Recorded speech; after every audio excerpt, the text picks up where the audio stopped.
भगवत गीता से पूछोगे परमेश्वर कौन है, तो जवाब मिलेगा कि श्री कृष्ण ही परमेश्वर है।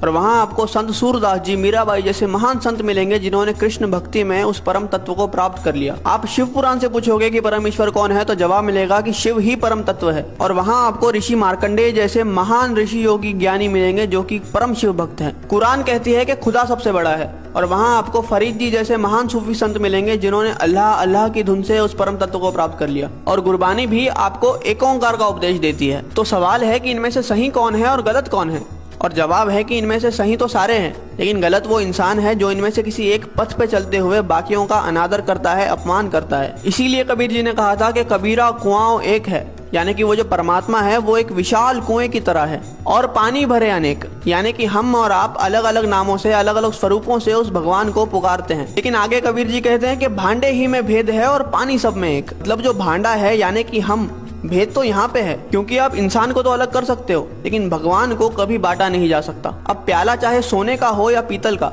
उसके अंदर जो पानी है वो तो अंत में प्यास ही बुझाएगा।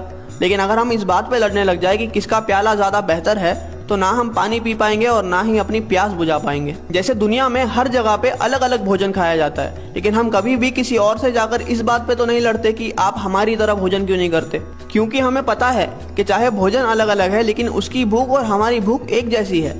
हो सकता है कि वो ब्रेड खाकर अपनी भूख मिटा रहा है और हम रोटी खाकर, लेकिन उसका असर जो हमारी बॉडी पे होगा वो एक जैसा ही होगा। इसलिए हमारी पेट की भूख तो मिट जाती है लेकिन हमारी परमार्थ की भूख कभी मिट ही नहीं पाती। हम लड़ने में इतने बिजी है कि हमें खाने की, यानी कि उस भक्ति को अनुभव करने की फुर्सत ही नहीं है। कबीरा कुआं एक है और पानी भरे अनेक, भांडे ही में भेद है, पानी सब में एक।